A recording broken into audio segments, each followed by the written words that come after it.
So, next one. Microphone's on this time, so that's good. So he goes and gets to the choke. So now we're getting to the point where he actually gets the choke on him. Like I said, ideally you don't want this to happen. Okay, so he gets here, grabs that. Well, let's talk about this real quick. If he gets this, I really need to fight for this, right? This is the one that actually chokes me, not necessarily the one that's around my neck. Okay, this is where all the power comes from, or to some degree, anyways. Like we worked on the last 2 weeks. Like him being able to rotate and get that submission from just going from the shoulder or on the chin. So, but ideally I want to look for this, okay, and then go around. Once I get here, we're trapping that here, and then pummel inside. So, so if I can get to it as he's starting to go, so he goes here and he puts his hand like out there so I can grab it, boom, I'm going to go this way. Most people won't let that happen.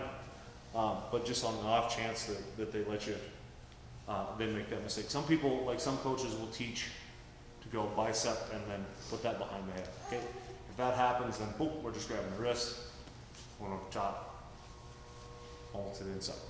So goes here, he actually gets to the choke.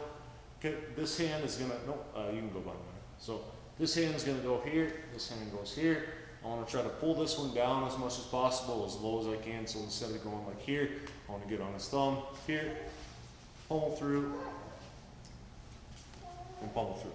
And ideally what I'm looking for, or I should be looking for right away, is once he gets here, jam him in the eyes apparently. So jam him in the eye and then, no. So if I can, before I get to this, try to get my head positioning off to that side.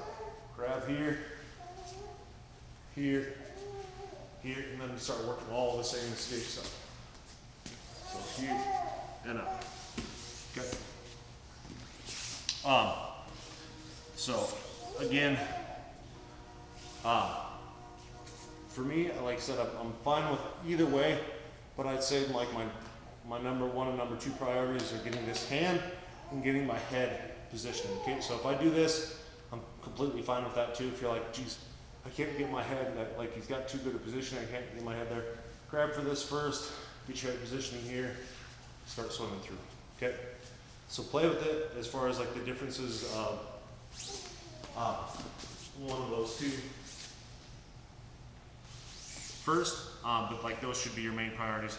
Getting that top hand and getting your head positioning on the other side. And then after that, everything should be fairly easily. And honestly, if you can get your head positioning on that other side, you should have, like, let's just say he goes for the choke, cool. But I'm able to get my head positioning to this side. It should be difficult for him, so it should buy you a little bit more time. But sometimes you're not going to be able to get that head positioning until you get that wrist positioning. So play with both. You got a question? I see. Well, I feel it. you know, so if it's locked in and you still, haven't tapped yet, is reaching back to their head, To change that positioning, yeah, I'm all for that. If you want to push that off the side or go there while you're reaching for that hand, if you want to push that off to the side and grab for that, that's as long as you're not smacking them in the eye like I just did. That's I'm more than fine with it. So if it's accidental, it's probably legal though. yeah, if it's accidental, it's probably legal. Yeah. If you're just sorry, just saying oops, sorry. Like I don't know if you know this, but it's cops can't pull you over if you say sorry, bad driver. I've experienced this. I don't know if you guys have ever heard my Phoenix story. That was a legitimate thing. Driving down a one-way street the wrong way, 2 cops looking at me. I'm like, roll down the window. Sorry, bad driver, and then just start cracking up.